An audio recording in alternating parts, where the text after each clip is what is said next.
আসসালামু আলাইকুম রহমতুল্লাহ বরকাত। আলোচনার বিষয়বস্তু বরকতহীনতার কারণ। এর পূর্বে আমার আলোচনা রয়েছে বরকত লাভের কারণ।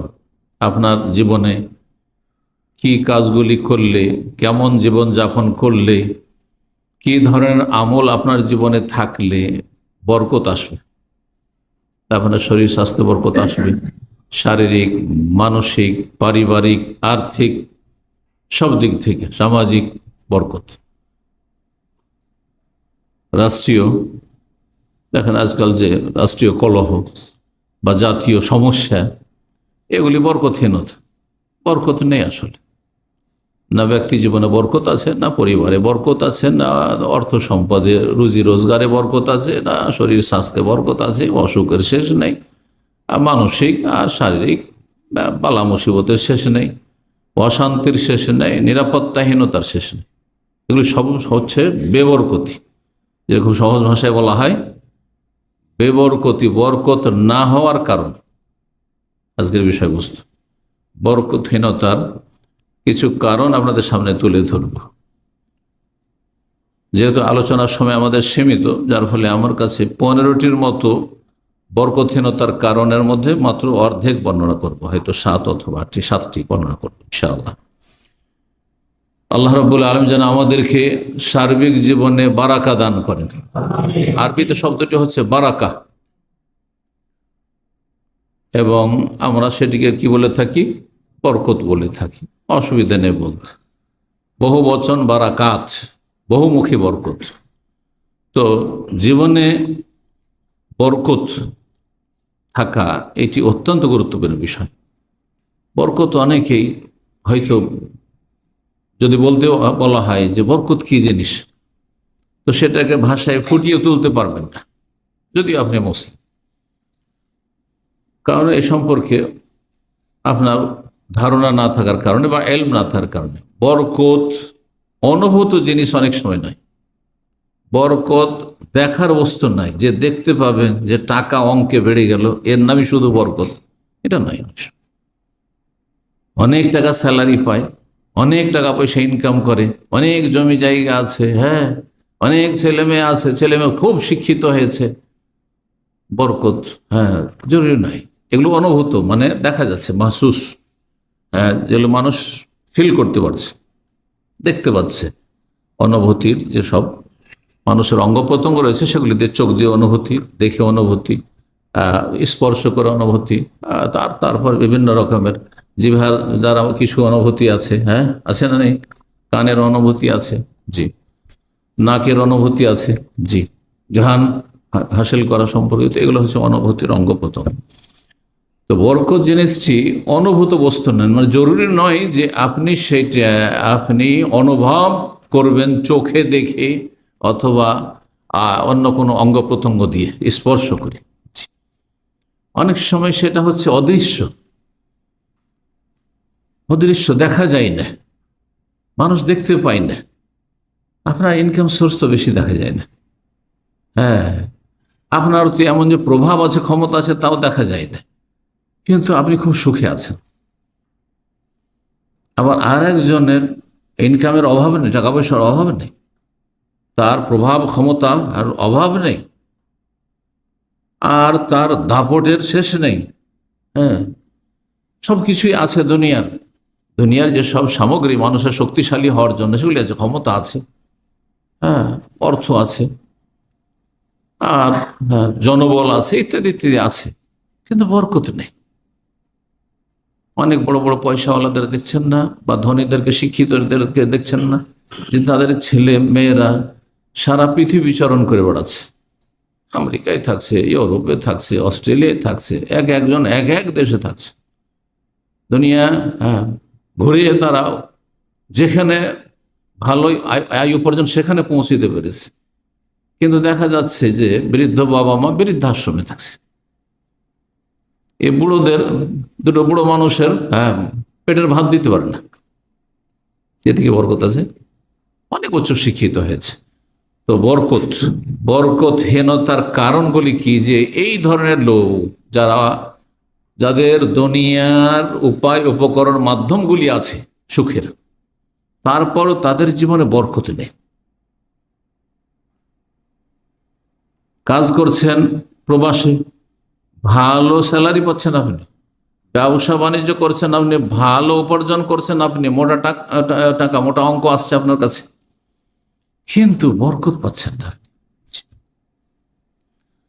এই দেখা যায় দুনিয়াদার লোকেরা অনেক সময় জিজ্ঞাসা করে, মাদ্রাসার শিক্ষকরা, ভারত বাংলাদেশের মাদ্রাসার শিক্ষকদের বেতন কত? 5,000 থেকে নিয়ে 30-এর মধ্যে, এর বেশি বেতন নেই। ওটা খুব কম, হয়তো 1-2 জন ব্যতিক্রম হইতে পারে যারা বেসরকারি মাদ্রাসা পড়াচ্ছে, কিন্তু তাদের লেবাস পোশাক চেহারা এবং তাদের চলাফেরা দেখে অনেক পয়সাওয়ালারা হতভম্ব হয়ে যায়। হ্যাঁ, স্কুল কলেজ ইউনিভার্সিটির প্রফেসররা, ডাক্তার, ইঞ্জিনিয়ার, তারা লক্ষ লক্ষ টাকা মাসে ইনকাম করে, তাদের শান্তি নেই, তাদের শান্তি নেই, বরকত নেই। কোথা থেকে আসে টাকা পয়সা, কোথায় চলে যায় কিছু বুঝতে পারে না। এমন অশান্তি কেন? আর এদের দিকে যখন তাকাই তখন বলে যে এরা এই অল্প পয়সাতে কি করে এত বড় একটা সংসার মেনটেন করে, আবার সুখেও আছে। কোনো সময় তাদের হাই হাই নেই, কখনো কোনো রকমের আক্ষেপ নেই, আর মানসিক কোনো অশান্তি নেই, পারিবারিক কোনো অশান্তি নেই। এক কথা কথা না বাড়িয়ে বরকতহীনতার কারণ সম্পর্কে আলোচনা আজকে করি। আল্লাহ রাব্বুল আলামিন জমিনে বরকত রেখেছে, আকাশ থেকে বরকত নাজিল করেন। অফিস সামাই রিজকুম, আকাশ থেকে রিজিকের ফয়সালা হয়। রিজিক মানুষের ভাগে যা কিছু আসে, টাকা পয়সা শুধু নাই, যা কিছু হায়াত, সুস্থতা, যা কিছু আছে, আপনার ছেলে মেয়ে, উন্নতি অবনতি, সবকিছুর ফয়সালা আকাশে হয়। এবং আকাশ থেকে আল্লাহ রাব্বুল আলামিন যখন চূড়ান্ত ফয়সালা করেন, জমিনে সেই বরকতগুলি আপনি আমি ভোগ করি। যার ভাগ্যে যতটা বরকত রয়েছে এবং যে যতটা বরকত হাসিলের যোগ্যতা রাখে, এবং এই বরকতকে বৃদ্ধি করার বেশ কিছু মাধ্যম রয়েছে, সোর্স রয়েছে, সে মাধ্যমগুলি অবলম্বন করতে হবে। যদি মানুষ সেই মাধ্যমগুলি অবলম্বন করে তাহলে তাদের রিজিকে, তাদের জীবনে বরকত বৃদ্ধি পায়, বরকত বাড়ে। এর বিপরীত ঠিক বরকত নষ্ট হওয়ার বেশ কিছু কারণ রয়েছে, সেগুলি থেকে যদি আপনি বেঁচে থাকেন তাহলে আপনার বরকত সুরক্ষিত থাকবে, হেফাজতে থাকবে। আর সেগুলিতে যদি লিপ্ত হয়ে যান তাহলে আপনার বরকত শেষ হয়ে যাবে, বরকত শেষ হয়ে যাবে। তো কি কারণগুলি, যেই কারণে মানব জীবনে বরকত পান না, এই আলোচনা বিশেষ করে এই সপ্তাহে আমি এই জন্য করলাম যে গত 2-3 দিন আগে একটি আমার কাছে প্রশ্ন এসেছে। একটি পরিবার লিখছেন যে আমাদের মাসে ইনকাম বাংলাদেশে 80,000 টাকা, তারপর আমাদের অভাব ছুটে না, অভাব ছুটে না, অভাবের শেষে, অথচ ছেলে মাত্র 2-3 জন, বেশি না, মাত্র 2-3 জন ছেলে, কিন্তু অভাব অভাব আর অভাব। আশ্চর্য হয়ে গেল, সুবহানাল্লাহ। আমি তো মনে করি একজন মানুষ ধার্মিক, দিনদার, হ্যাঁ, আল্লাহমুখী, পরকালমুখী, দুনিয়ার চলার মতো করে যদি মধ্যম পন্থায় চলে তো 30 থেকে 40,000 এটা যথেষ্ট, আমি মনে করি, কারণ আমি চলতে পারবো এইভাবে, সেই জন্য। কিন্তু 80,000 টাকা তো পেট ভরছে না, অশান্তির শেষ নাই। জিজ্ঞাসা করছে তাহলে আমরা কোন পথ অবলম্বন করব যে আমাদের জীবনে বা পরিবারে বা রুজি রোজগারে বরকত হবে, শান্তি পাবো, অভাব ঘুচে না। এই জন্য, আর ভুক্তভোগী এরকম বহু রয়েছেন, অধিকাংশই ভুক্তভোগী, কিন্তু অনেক টাকা পয়সা ইনকাম করছেন, তারপরও ধার কর্জার বোঝাই নামাইতে পারেন না। কেন? কেন? আবার অনেকে আছে ধার কর্জা জীবনে নেই না, তাও চলছে। কি করে চলছে? কি করে চলছে? আপনার না নিলে চলেন না, আবার সবসময় ঋণের বোঝা কাঁধে চেপেই থাকছে, একটা টেনশন, চাপের মুখে থাকে। কেন? আর আরেকজন ফ্রি আছে, মারা গেলে কেউ কিচ্ছু বলতে পারবে না আমাকে যে 1 টাকা পাবো মুখের কাছে, কিচ্ছু বলতে পারবে। এইরকম জীবন গড়ার চেষ্টা করেন, আল্লাহ যেন তৌফিক দান করেন। মানুষ চেষ্টা করলে সবকিছু হতে পারে। চেষ্টা কিছু পার্থিব চেষ্টা আছে, আর বিশেষ করে একজন মুসলিমের জন্য দ্বীনি চেষ্টা রয়েছে কোরআন সুন্নাহর আলোকে, যে আপনি কোন নেক আমলগুলি আপনি অবলম্বন করবেন, আর কোন কোন ছিদ্র পথগুলি রয়েছে আপনার জীবনে, সেগুলি থেকে সতর্ক থাকবেন। ওখান দিয়ে কিন্তু বেবরকতি ঢুকে যাচ্ছে, বরকতকে আপনার ধ্বংস করে দিচ্ছে আপনার ওই ছিদ্রগুলি দিয়ে, সেই সুযোগ দেবেন না আপনি। সবচেয়ে বড় কারণ বরকতহীনতার কি হতে পারে চিন্তা করুন তো দেখি, এক কথায় জুনুব ওয়াল মাআসি, মানুষের পাপাচার গুনাহ, মূল কারণই হচ্ছে পাপ। গুনাহ পাপ দুই রকম হয়, ইতিবাচক ও নেতিবাচক। আল্লাহ যা ফরজ ওয়াজিব করেছেন সেটা করছেন না আপনি, বা সেগুলির কিছু করছেন না আপনি, কিছু করছেন খেয়াল খুশি। আপনাকে যেগুলি ভালো লাগছে করছেন, যেগুলি ভালো লাগছে না করছেন না। আপনার ভালো লাগছে 4 ওয়াক্ত নামাজ পড়তে, 4 ওয়াক্ত পড়ছেন, ফজর পড়ছেন না। যারা নিজেকে নামাজি ভাবছেন তাদের অবস্থাটা, আর বাকি বেনামাজি তো শেষে। সবচেয়ে বড় কাবিরা গুনাহ হচ্ছে, শিরকের সমতুল্য গুনাহ হচ্ছে বেনামাজি হওয়া। ফজরে যে উঠতে পারেন না সে মুনাফিক। কোরআনের ভাষা আল্লাহ মুনাফিক বলেছেন, হাদিসের ভাষায় রাসূল মুনাফিক বলেছে, ইন্নাল মুনাফিকিনা ইউখাদিউনা আল্লাহ, মুনাফিকরা আল্লাহকে ধোঁকা দেয়। ওয়া হুয়া খাদিউহু, অথচ আল্লাহকে ধোঁকা দেওয়া সম্ভব নয়। কারণ ধোঁকা দেয় কাকে? যে জানে না, যা বলছেন তাই বিশ্বাস করতে বাধ্য সে। তাহলে তো সবই জানছেন। সুতরাং আল্লাহ তোমার এই প্রতারণার উচিত শাস্তি দেবেন। ওয়া খাদিউহু ওয়াইদা কামু ইলা সালাত কামু কুসালা, এরা নামাজ পড়লেও বড় অলসতার সাথে নামাজ পড়ে, মন লাগে না, অন্তর দিয়ে নামাজ পড়ে না, শুধু তাদের দেহটা কোন রকম হয়তো নামাজে হাজির হয়। যত তাড়াতাড়ি শেষ করতে পারে নামাজ, পাখির ঠোকর মারার মতো, ঠিকা সারার মতো। কামু কুসালা ওরা ওনার নাস, লোক দেখানো নামাজ পড়ে।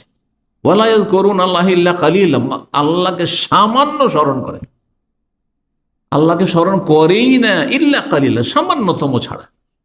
এই নামকে অস্তে আল্লাহকে স্মরণ করে, আল্লাহর জিকির আসলে নেই। অধিকাংশ লোকের নামাজ দেখে, নামাজে গেলে যত তাড়াতাড়ি সম্ভব শেষ করো। আরে ভাই, এটা কেন হবে? এটা তো অধিকাংশ নামাজীদের অবস্থা। তাহলে আমাদের এখানে সংশোধনের প্রয়োজন আছে। সালাত সম্পর্কে, সেজদা সম্পর্কে, নামাজ সম্পর্কে আল্লাহ বলছেন সূরা আলাকে, যেই সূরার প্রথম অংশ কোরআনের প্রথম নাজিল হয়েছে, ওয়াসজুদ ওয়াক্তারিব, সেজদার মাধ্যমে আল্লাহর কাছাকাছি হওয়ার চেষ্টা করো। তো যে আল্লাহর কাছাকাছি হওয়ার চেষ্টা করবে, সে নামাজকে লম্বা করবে, সব সময় নামাজে থাকতে, দীর্ঘ সময় নামাজে থাকতে চাইবে না, তাড়াতাড়ি নামাজ সেরে পালাতে চাইবে, বলুন দেখি। বিষয়টা চিন্তা করে দেখুন, চিন্তার বিষয়।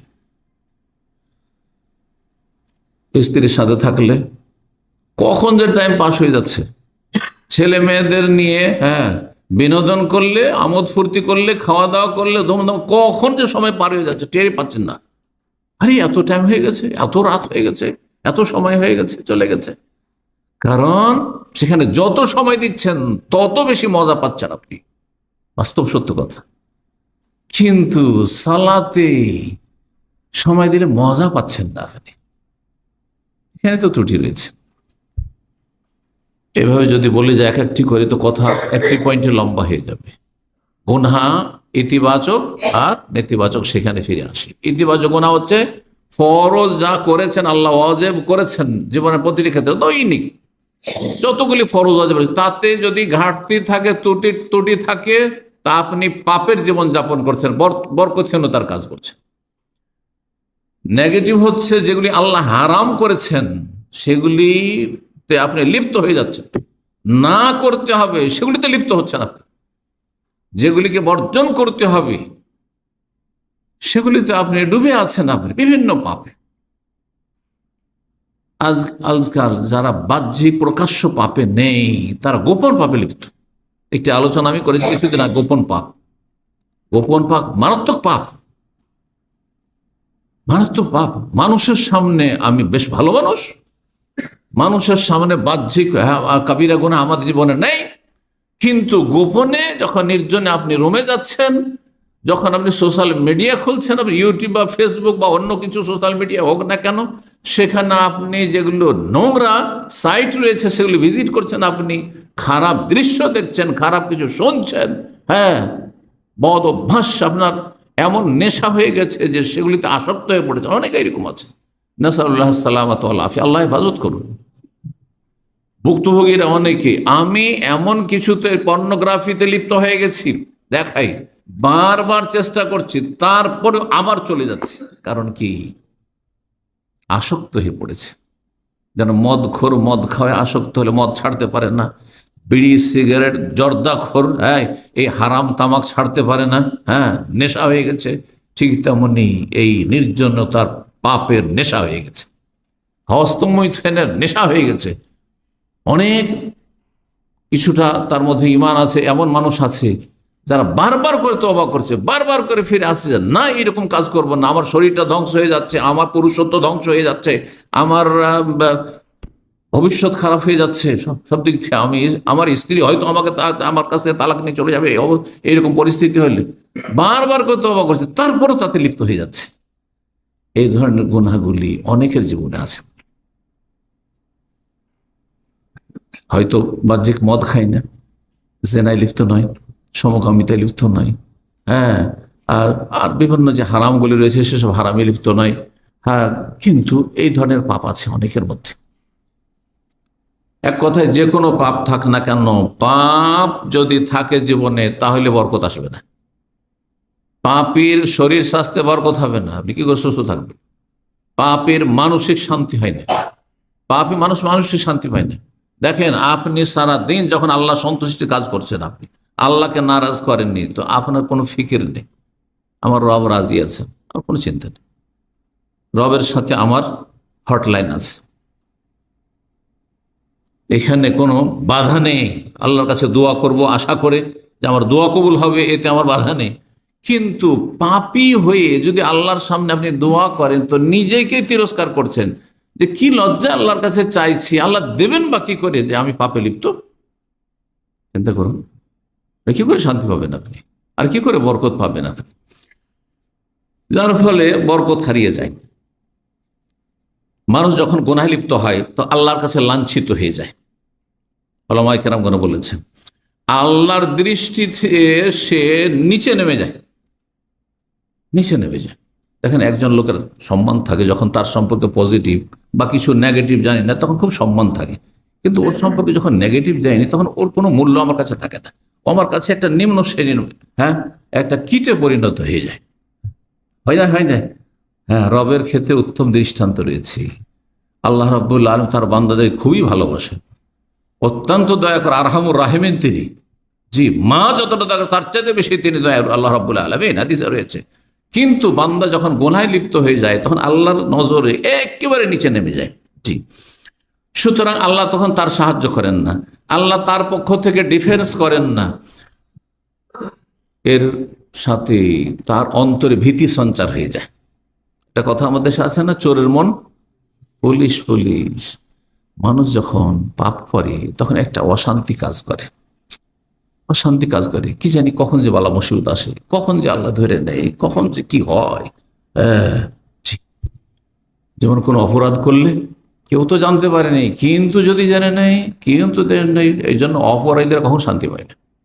যা ক্রাইম করে তারা ধরা না খেলেও শান্তিতে থাকে না, কারণ সবসময় একটা চিন্তা আছে যে যদি কেউ জেনে নেই বা তদন্ত হয়ে যায়, আর ওইভাবে যদি আমি ধরা খেয়ে যাই, ধরা খেয়ে যাচ্ছে। তো মানুষের অন্তর পাপী যদি হয়ে যায়, তখন তার অন্তর ভীত সন্ত্রস্ত থাকে, যার ফলে শত্রুরা তার উপর আধিপত্য কায়েম, শত্রু তখন প্রাধান্য পেয়ে যায়। আজকাল মুসলিম জাতির ওপর কাফেররা আধিপত্য কায়েম করেছে, এর পিছনে মূল কারণ কিন্তু এটি, তাসাল্লুতুল আদা।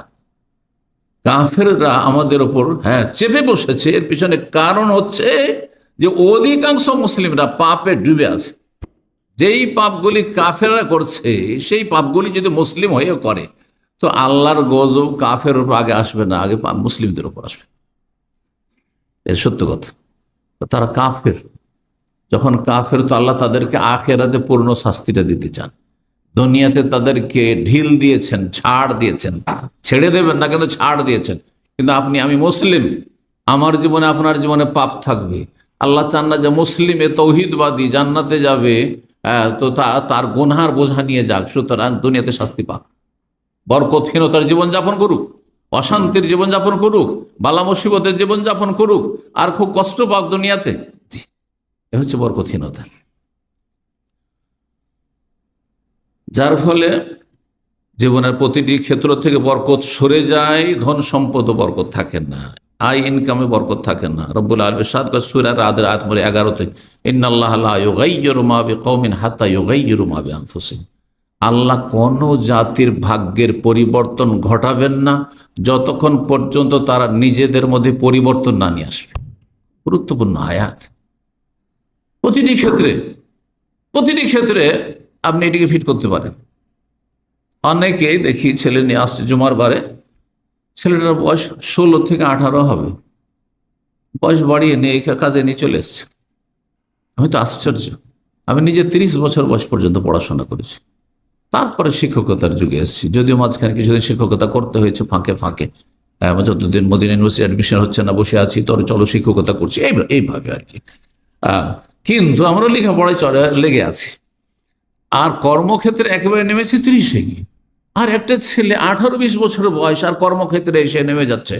আশ্চর্য হয়ে বাবাকে জিজ্ঞাসা করি, ছেলেকে জিজ্ঞাসা করি, ও ছেলে পড়ে না, ছেলে আরো দুষ্টামি করছে, খারাপ হয়ে যাচ্ছে। চিন্তা করলাম যে সৌদি আরব নিয়ে গেলে তার কমপক্ষে ভালো থাকবে। লা ইউগাইয়িরু মা বিকওমিন, আল্লাহ কি করে পরিবর্তন নিয়ে আসবেন এই পরিবারে, এই ছেলে মেয়েদের মাঝে, যতক্ষণ নিজের মধ্যে পরিবর্তন না নিয়ে আসবে যে আমাকে লেখাপড়া করতে হবে, আমাকে বড় হইতে হবে, আমাকে ওপরে উঠতে হবে। এই জন্য একটি আলোচনা, একটি গুরুত্বপূর্ণ কথা আমি বলেছি, আবার বলছি আজকে। বিজ্ঞ জনদের কথা যে আপনি 10টি বছর যে লাইফে যদি একটু কষ্ট করতে পারেন, 60 বছর আরামে থাকবেন। ছাত্র জীবনে মাদ্রাসায় পড়েন আর স্কুল কলেজে পড়েন, 10টা বছর যদি মেহনত করেন, লেবার করেন, আপনি কষ্ট করেন, তো আপনি 60 বছর 70 বছর যতদিন বাঁচবেন আরামে থাকবেন, সসম্মানে থাকবেন। আর 10টি বছর যদি আইশ আরাম করেন, ছাত্র জীবনে পড়াশোনা করবেন না, দুষ্টামি, তাহলে 60 বছর কষ্ট করতে হবে, 60 বছর কষ্ট, সারা জীবন কষ্ট করতে হবে, যতদিন বাঁচবেন কষ্ট করতে হবে।